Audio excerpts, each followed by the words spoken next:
ಗಿರಿಗೆ ಸಚಿನ್ ಪಂಚಾಳ್ ಆತ್ಮಹತ್ಯೆ ಮಾಡ್ಕೊಂಡ. ಸಚಿನ್ ಪಂಚಾಳು ಗಾಂಧಿಗಿರಿ ಕಾರಣಕ್ಕೆ ಆತ್ಮಹತ್ಯೆ ಮಾಡ್ಕೊಂಡ. ಅಲ್ಲಿ ಗಾಂಧಿ ಅನುಯಾಯಿಗಳ ಹೆಸರನ್ನ ಬರೆದಿದ್ದಾನ ಆತ. ಇಲ್ಲಿ ಇರೋದು ಗುಂಡಾಗಿರಿ. ಆ ಗುಂಡಾಗಿರಿಗೆ ಅವನು ಆತ್ಮಹತ್ಯೆ ಮಾಡ್ಕೊಂಡಿದ್ದು. ಈಗ ಪ್ರಿಯಾಂಕರಿಗಳು ಹೇಳ್ತಾ ಇದ್ದಾರೆ ಬಿಜೆಪಿ ಅವರಿಗೆ ನಮ್ಮ ಹೆಸರು ಹೇಳ್ತಾನೆ ಅವ್ರಿಗೆ ನಿದ್ದೆ ಬರೋದಿಲ್ಲ, ಊಟ ಹೋಗೋದಿಲ್ಲ ಅಂತ ಹೇಳ್ತಿದ್ದಾರೆ. ಅದಕ್ಕೆ ಉತ್ತರ ಹೇಳ್ತೀರಿ ಸರ್? ಈ ಆತ್ಮರತಿ ಇದೆಯಲ್ಲ, ಅದು ಅವನತಿಗೆ ಕಾರಣ ಆಗುತ್ತೆ. ಅವರಿಗೆ ಆತ್ಮರತಿಯ ರೋಗ ಹಿಡಿದಿದೆ. ಆತ್ಮರತಿ ಯಾರಿಗಿರುತ್ತೋ ಅವರು ಈ ರೀತಿ ಮಾತಾಡ್ತಾರೆ. ಸಾವನ್ನು ಸಂಭ್ರಮಿಸೋದು ಮತ್ತು ಈ ರೀತಿಯ ವೈಭವೀಕರಿಸ್ಕೊಳ್ಳೋದು ಆತ್ಮರತಿ ಕಾಯಿಲೆ ಯಾರಿಗಿರುತ್ತೋ ಅವರಿಗೆ. ಆತ್ಮರತಿ ಯಾರಿಗಿರುತ್ತೋ ಅವ್ರ ಅವನತಿಯೂ ಆಗುತ್ತೆ. 17 ತಿಂಗಳಿಂದ ಬಂದಂತ ಕಾಂಗ್ರೆಸ್ ಸರ್ಕಾರ ಇವತ್ತು ಕರ್ನಾಟಕದ ಪಾಲಿಗೆ ಒಂದು ರೀತಿ ಸರಣಿ ಆತ್ಮಹತ್ಯೆಗಳು ಇದೆ. ಒಂದ್ ಕಡೆ ರೈತರ ಆತ್ಮಹತ್ಯೆ ನಿರಂತರವಾಗಿ ನಡೀತಾ ಇದೆ. ನಿಷ್ಠಾವಂತ ಅಧಿಕಾರಿಗಳು ಕಾಂಗ್ರೆಸ್ಸಿನ ಹಣದ ಆಸೆ, ದುರಾಸೆ, ನಿಷ್ಠಾವಂತ ಅಧಿಕಾರಿಗಳು ಸಾವನ್ನಪ್ತಾ ಇದ್ದಾರೆ. ಈಗ ಯಾರು ಕಾಮಗಾರಿಗಳನ್ನ ಮಾಡ್ತಾ ಇದ್ರು, ಆ ಕಾಮಗಾರಿಗಳ ಅಕ್ರಮದಿಂದ ಆ ಕಾಮಗಾರಿಗಳನ್ನ ಕೊಡಿಸ್ತೀನಿ ಅಂತ ಹೇಳಿ ಹಣ ವಸೂಲಿ ಮಾಡುವಂಥದ್ದು, ಕಾಮಗಾರಿ ಮುಗಿಯಕ್ ಮುಂಚೆನೆ ಕಮಿಷನ್ಗೋಸ್ಕರ ಈ ಕಾಂಟ್ರಾಕ್ಟರ್ಗಳನ್ನ ಸುಲಿಗೆ ಮಾಡ್ತಾ ಇರುವಂಥದ್ದು ಇವತ್ತು ಮನೆ ಮಾತಾಗ್ಬಿಟ್ಟಿದೆ. ಇಡೀ ಕರ್ನಾಟಕ, ಬೀದರ್ನಿಂದ ಹಿಡಿದು ಚಾಮರಾಜನಗರ, ಬೆಂಗಳೂರುವರೆಗೂ ಕೂಡ ಮನೆ ಮಾತಾಗಿರೋದು ಇಷ್ಟು ಪರ್ಸೆಂಟೇಜ್ ಅಂತ, ಇಷ್ಟು ಪರ್ಸೆಂಟೇಜ್. ಇದು ಒಂದು ಪರ್ಸೆಂಟೇಜ್ ಸರ್ಕಾರ ಇದೆ. ಜನಕ್ಕೆ ಅಭಿವೃದ್ಧಿ ಅನ್ನೋದು ಒಂದು ಮರೀಚಿಕೆ. ಈಗ ಇಡೀ ರಾಜ್ಯದಲ್ಲಿ ಅಭಿವೃದ್ಧಿ ಅನ್ನೋದು ಶೂನ್ಯ ಆಗೋಗಿದೆ. ಆತ್ಮಹತ್ಯೆ ಅನ್ನೋದು ದಿನನಿತ್ಯ ಆಗಿದೆ. ಲಂಚಾವತಾರ ಪ್ರತಿ ಕ್ಷಣನೂ ಕೂಡ ಸರ್ಕಾರಿ ಕಚೇರಿಗಳಲ್ಲಿ ಲಂಚಾವತಾರ ತಾಂಡವಾಡ್ತಾ ಇದೆ. ಅದರ ಕಾರಣಕ್ಕೆ ಇವತ್ತು ಸಚಿನ್ ಆತ್ಮಹತ್ಯೆ ಆಗಿರುವಂಥದ್ದು ರೈಲಿಗೆ ತಲೆ ಕೊಟ್ಟು ಸತ್ತಿರ್ತಕ್ಕಂಥದ್ದು. ಇಡೀ ಕುಟುಂಬ ಇವತ್ತು ಈ ಸರ್ಕಾರದ ವಿರುದ್ಧ ಒಂದು ರೀತಿ ದಂಗೆ ಎದ್ದಿದ್ದಾರೆ ಅಂದ್ರೂ ಕೂಡ ಆಶ್ಚರ್ಯ ಆಗಲಾರದು. ಯಾಕಂದ್ರೆ ನೋವಿನ ಸಂಕಷ್ಟದಲ್ಲಿ ಆ ಇಡೀ ಕುಟುಂಬ ಇದೆ. ಸೊ ರಾಜ್ಯದಲ್ಲಿ ಇದೇ ತರ ಮುಂದುವರೆದ್ರೆ ಕರ್ನಾಟಕನೂ ಕೂಡ ಹಿಂದೆ ಲಲ್ಲೂ ಪ್ರಸಾದ್ ಯಾದವ್ ಅವರ ಬಿಹಾರ ಏನಿತ್ತು, ಆ ಬಿಹಾರ ಕಡೆಗೆ ಹೋಗ್ತಾ ಇದ್ದೀವಿ ನಾವೆಲ್ಲ. ಪಾಪರಾಗಿ ಸರ್ಕಾರ ಹಣ ಇಲ್ಲದೆ ಎಲ್ಲ ತೆರಿಗೆಗಳನ್ನ ಜಾಸ್ತಿ ಮಾಡಿದ್ದಾರೆ. ಹಾಲಾಯ್ತು, ಆಲ್ಕೋಹಾಲ್ ಆಯ್ತು, ಕರೆಂಟು ಮುಟ್ಟಿದ್ರೆ ಶಾಕ್ ಹೊಡಿತೈತೆ. ಈಗ ಕರೆಂಟ್ ಆಯ್ತು, stamp duty, birth certificate, death certificate ಜಾಸ್ತಿ ಮಾಡ್ತಿದ್ದಾರೆ. ರಿಜಿಸ್ಟ್ರೇಷನ್ ಜಾಸ್ತಿ. ಈ ಕೊನೆಯದಾಗಿ ಅವರೇ ಹೇಳ್ತಾ ಇದ್ದಾರೆ ಕಾಂಗ್ರೆಸ್ ಅವರು 10 ವರ್ಷದಿಂದ ಮಾಡಿಲ್ಲ. ಅವ್ರು ಯಾವ್ದಕ್ಕೆ ಹೇಳ್ಬೇಕಾಯ್ತು ಅಂದ್ರೆ ಬಿಜೆಪಿಗೆ 10 ವರ್ಷದಿಂದ ಬಿಜೆಪಿಯವರು ಒಂದು ಡ್ಯಾಮ್ ಕಟ್ಟಿಲ್ಲ, 10 ವರ್ಷದಿಂದ ಬಿಜೆಪಿಯವರು ಒಂದು ರೋಡ್ ಮಾಡಿಲ್ಲ. ಅದಕ್ಕೆ ನಾವು 10 ವರ್ಷದಿಂದ ನಾವು ಈಗ ದೊಡ್ಡ ಸಾಧನೆಯನ್ನು ಮಾಡಿದ್ದೀರಿ ಅಂತ ಹೇಳ್ಬೇಕು. ಅವ್ರು ಏನ್ ಹೇಳ್ತಾ ಇದ್ದಾರೆ, ಬಿಜೆಪಿಯವರು 10 ವರ್ಷದಿಂದ ಟ್ಯಾಕ್ಸೇ ಹಾಕಿಲ್ಲ, ತೆರಿಗೆಯ ಭಾರವನ್ನ ಬೊಮ್ಮಾಯಿಯವರು ಹಾಕಿಲ್ಲ, ಯಡಿಯೂರಪ್ಪನವ್ರು ಹಾಕಿಲ್ಲ, ಅದಕ್ಕೆ ನಾವು ಈ ತೆರಿಗೆಗಳನ್ನ 15% ಒಂದೇ ಸರಿ ಹಾಕ್ತಾ ಇದ್ದೀರಿ ಅಂತ ಹೇಳ್ತಾ ಇದ್ದಾರೆ. ನಾಚಿಕೆ ಆಗ್ಲಾರ್ದು. ಇನ್ನೊಂದು ಸಾರಿಗೆ ಸಚಿವರು ಇನ್ನೊಂದು ಮಾತು ಹೇಳಿದ್ದಾರೆ, ಬಿಜೆಪಿಯವರು 5,900 ಕೋಟಿಯನ್ನ ಸಾಲ ಇಟ್ಬಿಟ್ಟು ಹೊರಟೋಗುತ್ತೆ. ಏನು ನಮ್ಮ ಅಪ್ಪನ ಮನೆ ಆಸ್ತಿನ ಸಾಲ ಇಟ್ಬಿಟ್ಟು ಹೋಗುತ್ತೆ. 2013 ನಾನು ಟ್ರಾನ್ಸ್ಪೋರ್ಟ್ ಮಿನಿಸ್ಟರ್ ಆಗಿದ್ದೆ, 8ರಿಂದ 13 ಲಾಭದಲ್ಲಿತ್ತು. 1,000 ಕೋಟಿ ಲಾಭದಲ್ಲಿ BMTC ಮತ್ತು KSRTC 1,000 ಕೋಟಿ ಸಾಲ. ನಾನು ಬಿಟ್ಟು ಹೋದಾಗ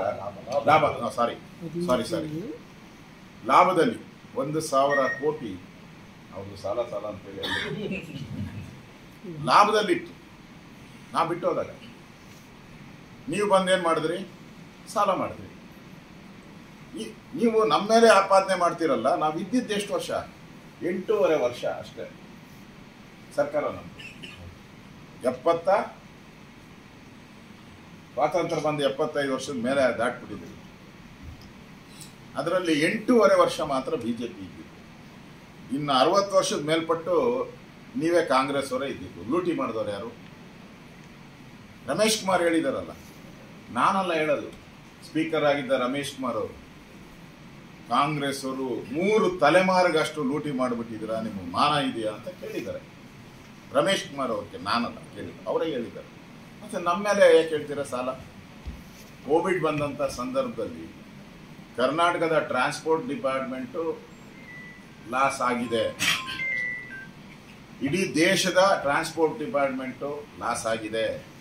ಇಡೀ ಪ್ರಪಂಚದ ಟ್ರಾನ್ಸ್ಪೋರ್ಟ್ ಡಿಪಾರ್ಟ್ಮೆಂಟು ಲಾಸ್ ಆಗಿದೆ. ಯಾಕೆ ಅಂದರೆ ರೂಲ್ ಪ್ರಕಾರ, ಕಾನೂನು ಪ್ರಕಾರ ಯಾರು ಬಸ್ಗೆ ಹತ್ತಂಗಿಲ್ಲ. ಅದರಲ್ಲೂ 40 ಸೀಟ್ ಇದ್ರೆ 20 ಸೀಟ್ ಹಾಕಬೇಕು ಅಂತ ಬಂತು. ಮಾತಾಡಿದ್ದೀನಿ.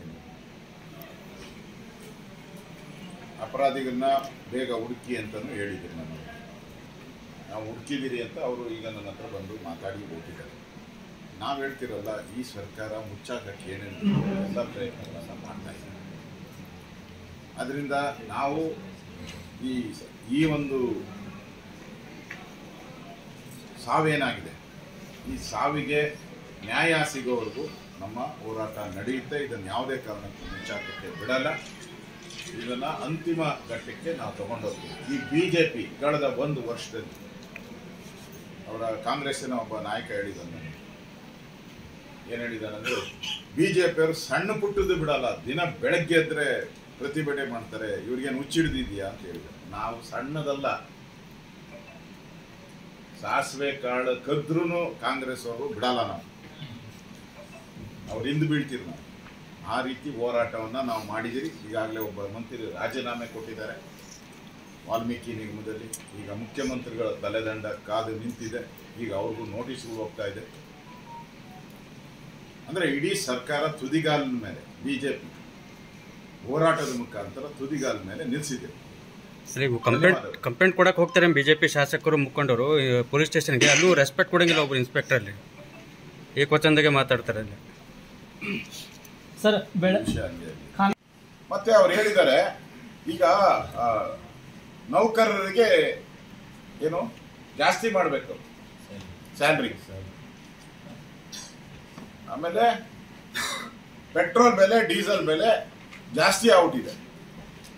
ಹಂಗಾರೆ ಸ್ವಾತಂತ್ರ್ಯ ಬಂದು ಇದುವರೆಗೂ ನೌಕರರಿಗೆ ಸಂಬಳ ಜಾಸ್ತಿನೇ ಆಗಿಲ್ವಾ? ಒಂದು 100 ಸರಿ ಜಾಸ್ತಿ ಆಗಿದೆ ರೀ. ಪೆಟ್ರೋಲ್ ಡೀಸೆಲ್ ಬೆಲೆ ಒಂದು 106 ಬಾರಿ ಜಾಸ್ತಿ ಆಗಿದೆ. ಅದು ನಿರಂತರ ಹೈಕ್ ಮಾಡುವಂಥದ್ದು. ಪೆಟ್ರೋಲು, ಡೀಸೆಲ್ಲು ಮತ್ತು ಸಂಬಳ ಕೊಡುವಂಥದ್ದು ನ್ಯಾಚುರಲ್. 4 ವರ್ಷಕ್ಕೊಂದ್ಸರಿ ಸಂಬಳ ಹೈಕ್ ಮಾಡಬೇಕು. ನಾನಿದ್ದಾಗೂ 400 ಕೋಟಿ ಕೊಟ್ಟಿದ್ದೆ ಸಂಬಳ. ಒಂದೇ ಬಾರಿ ಹೈಕ್ ಮಾಡಿದ್ದೆ ಆ ಸಂದರ್ಭದಲ್ಲಿ. ಅದರಿಂದ ಮಾಡಿರೋ ತಪ್ಪನ್ನು ಮುಚ್ಕೊಳ್ಳೋವಂಥದ್ದಕ್ಕೆ ಸರ್ಕಾರ ದಿವಾಳಿ ಅನ್ನೋದನ್ನ ಇದರಿಂದ ಸ್ಪಷ್ಟ ಕಾಣ್ತಾ ಇದೆ. ಸರ್ಕಾರ ದಿವಾಳಿ ಆಗಿದೆ ಅನ್ನೋದಕ್ಕಿಂತ ಇದಕ್ಕಿಂತ ಸ್ಪಷ್ಟ ನಿದರ್ಶನ ಯಾವುದು?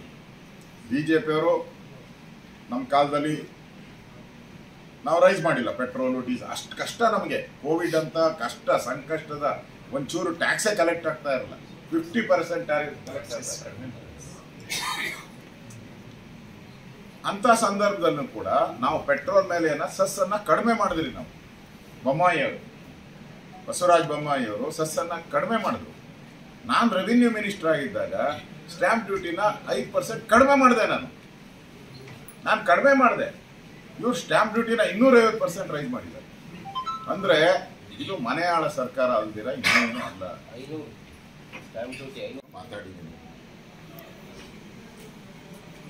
ಅಪರಾಧಿಗಳನ್ನ ಬೇಗ ಹುಡುಕಿ ಅಂತಲೂ ಹೇಳಿದ್ದೀನಿ ನಾನು. ನಾವು ಹುಡುಕಿದ್ದೀರಿ ಅಂತ ಅವರು ಈಗ ನನ್ನ ಹತ್ರ ಬಂದು ಮಾತಾಡಿ ಹೋಗಿದ್ದಾರೆ. ನಾವು ಹೇಳ್ತಿರಲ್ಲ, ಈ ಸರ್ಕಾರ ಮುಚ್ಚಾಕಕ್ಕೆ ಏನೇನು ಎಲ್ಲ ಪ್ರಯತ್ನಗಳನ್ನು ಮಾಡ್ತಾ ಇದ್ದೀವಿ. ಅದರಿಂದ ನಾವು ಈ ಒಂದು ಸಾವೇನಾಗಿದೆ, ಈ ಸಾವಿಗೆ ನ್ಯಾಯ ಸಿಗೋವರೆಗೂ ನಮ್ಮ ಹೋರಾಟ ನಡೆಯುತ್ತೆ. ಇದನ್ನು ಯಾವುದೇ ಕಾರಣಕ್ಕೂ ಮುಚ್ಚಾಕಕ್ಕೆ ಬಿಡಲ್ಲ. ಇದನ್ನು ಅಂತಿಮ ಘಟ್ಟಕ್ಕೆ ನಾವು ತಗೊಂಡೋಗ್ತೀವಿ. ಈ BJP ಕಳೆದ 1 ವರ್ಷದಲ್ಲಿ ಅವರ ಕಾಂಗ್ರೆಸ್ಸಿನ ಒಬ್ಬ ನಾಯಕ ಹೇಳಿದ್ದಾನೆ, ಏನು ಹೇಳಿದಾನಂದ್ರೆ, BJP ಅವರು ಸಣ್ಣ ಪುಟ್ಟದ್ದು ಬಿಡಲ್ಲ, ದಿನ ಬೆಳಗ್ಗೆ ಎದ್ರೆ ಪ್ರತಿಭಟನೆ ಮಾಡ್ತಾರೆ, ಇವ್ರಿಗೇನು ಹುಚ್ಚಿಡ್ದಿದ್ಯಾ ಅಂತ ಹೇಳಿದ್ರು. ನಾವು ಸಣ್ಣದಲ್ಲ, ಸಾಸಿವೆ ಕಾಳು ಕದ್ರೂ ಕಾಂಗ್ರೆಸ್ ಅವರು ಬಿಡಲ್ಲ, ಅವ್ರು ಹಿಂದೆ ಬೀಳ್ತೀರಿ ನಾವು. ಆ ರೀತಿ ಹೋರಾಟವನ್ನು ನಾವು ಮಾಡಿದಿರಿ. ಈಗಾಗಲೇ ಒಬ್ಬ ಮಂತ್ರಿ ರಾಜೀನಾಮೆ ಕೊಟ್ಟಿದ್ದಾರೆ ವಾಲ್ಮೀಕಿ ನಿಗಮದಲ್ಲಿ. ಈಗ ಮುಖ್ಯಮಂತ್ರಿಗಳ ತಲೆದಂಡ ಕಾದು ನಿಂತಿದೆ. ಈಗ ಅವ್ರಿಗೂ ನೋಟಿಸ್ಗಳು ಹೋಗ್ತಾ ಇದೆ. ಅಂದರೆ ಇಡೀ ಸರ್ಕಾರ ತುದಿಗಾಲಿನ ಮೇಲೆ BJP ಹೋರಾಟದ ಮುಖಾಂತರ ತುದಿಗಾಲ ಮೇಲೆ ನಿಲ್ಲಿಸಿದೆ. ಕಂಪ್ಲೇಂಟ್ ಕೊಡಕ್ಕೆ ಹೋಗ್ತಾರೆ BJP ಶಾಸಕರು ಮುಖಂಡರು ಪೊಲೀಸ್ ಸ್ಟೇಷನ್ಗೆ, ಅಲ್ಲೂ ರೆಸ್ಪೆಕ್ಟ್ ಕೊಡಂಗಿಲ್ಲ ಒಬ್ರು ಇನ್ಸ್ಪೆಕ್ಟರ್ ಅಲ್ಲಿ ಏಕವಚನದಾಗೆ ಮಾತಾಡ್ತಾರೆ ಅಲ್ಲಿ. ಸರ್ ನೋವಾಗಿರೋದು ಯಾರು? ನಮ್ಗೆ ನೋವಾಗಿರೋದು ಯಾರಿಗೆ? ಅವ್ರು ಹೇಳ್ಬೇಕು. ಈಗ ಯಾರೋ ಕೊಲೆ ಮಾಡಿರೋನ್ ಬಂದ್ಬಿಟ್ಟು ಅವನ ಪರವಾಗಲ್ಲ, ಕಾನೂನು ಇರೋದು, ಅಂಬೇಡ್ಕರ್ ಸಂವಿಧಾನ ಇರೋದು ಅವನ ಪರವಾಗಲ್ಲ. ಯಾರು ನೋವನ್ನು ಅನುಭವಿಸ್ತಾ ಇದ್ದಾರೆ ಅವ್ರು ಹೇಳ್ಬೇಕು, ನಮಗೆ COD ನ್ಯಾಯ ಸಿಗುತ್ತೆ ಅಂತ ಅವ್ರಿಗೆ ನಂಬಿಕೆ ಬರಬೇಕು. ಅವ್ರ ನಂಬಿಕೆ ಇಲ್ಲ ಅಂತ ಹೇಳ್ಬಿಟ್ಟಿದಾರಲ್ಲ, ಅನೌನ್ಸ್ ಮಾಡ್ಬಿಟ್ಟಿದಾರಲ್ಲ, ಅದರಿಂದ ಪ್ರಶ್ನೆ ಉದ್ಭವ ಆಗದೇ ಇಲ್ಲ. ಅದ್ರ ನಂಬಿಕೆ ಇಲ್ಲ COD ಮೇಲೆ ಅಂತ ಅರ್ಥ ಆಯ್ತು.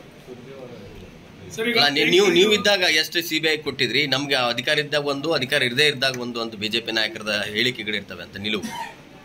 ಅಧಿಕಾರದಲ್ಲಿ ಇದ್ದಾಗ ತಾವೇ ಫಾಲೋ ಮಾಡೋದಾದ್ರೆ ನನಗನ್ಸ್ತತೆ ನೀವು ಅದನ್ನ ತಪ್ಪಾಗಿ ಅರ್ಥ ಮಾಡ್ಕೊಂಡ್ಬಿಟ್ಟಿದೆ. ನನ್ನ ಮಾಧ್ಯಮದ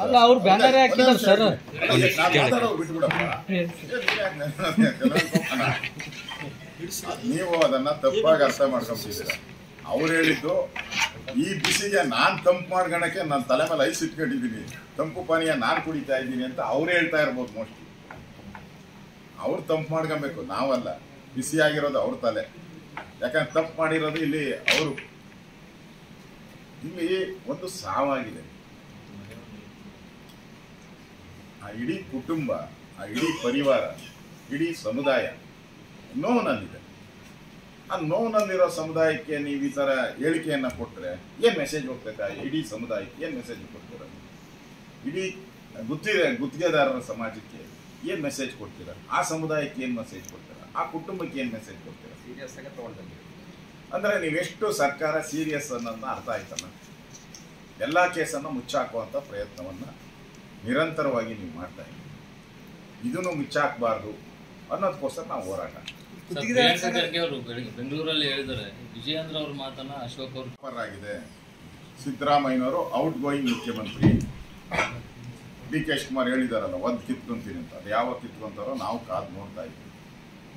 ಅದರಿಂದ ಸಿದ್ದರಾಮಯ್ಯನವ್ರಿಗೆ ಈ ಸರ್ಕಾರದ ಮೇಲೆ ಹಿಡಿತ ಹೊರಟೋಗಿದೆ. ಹಿಡಿತ ಇಲ್ಲದೆ ಇರೋದ್ರಿಂದ ಯಥೇಚ್ಛವಾಗಿ ಯಾವ್ಯಾವ ಮಂತ್ರಿ ಏನೇನು ಬೇಕೋ ಆ ರೀತಿ ಲೂಟಿ ಹೊಡೆಯುವಂಥ ಒಂದು ಲೂಟಿಕೋರರ ಸರ್ಕಾರ ಇವತ್ತು ಕರ್ನಾಟಕದಲ್ಲಿ ನಾವು ನೋಡ್ತಾ ಇದ್ದೀವಿ. ಇವತ್ತು ಈ ಒಂದು ಕೊಲೆನೂ ಕೂಡ ಇದೊಂದು ಕೊಲೆನೇ. ಆತ್ಮಹತ್ಯೆ ಮಾಡೋಕ್ಕೆ ಮುಂಚೆ ಅವರು ಲೆಟ್ರು ಬರೆದಿದ್ದಾರೆ.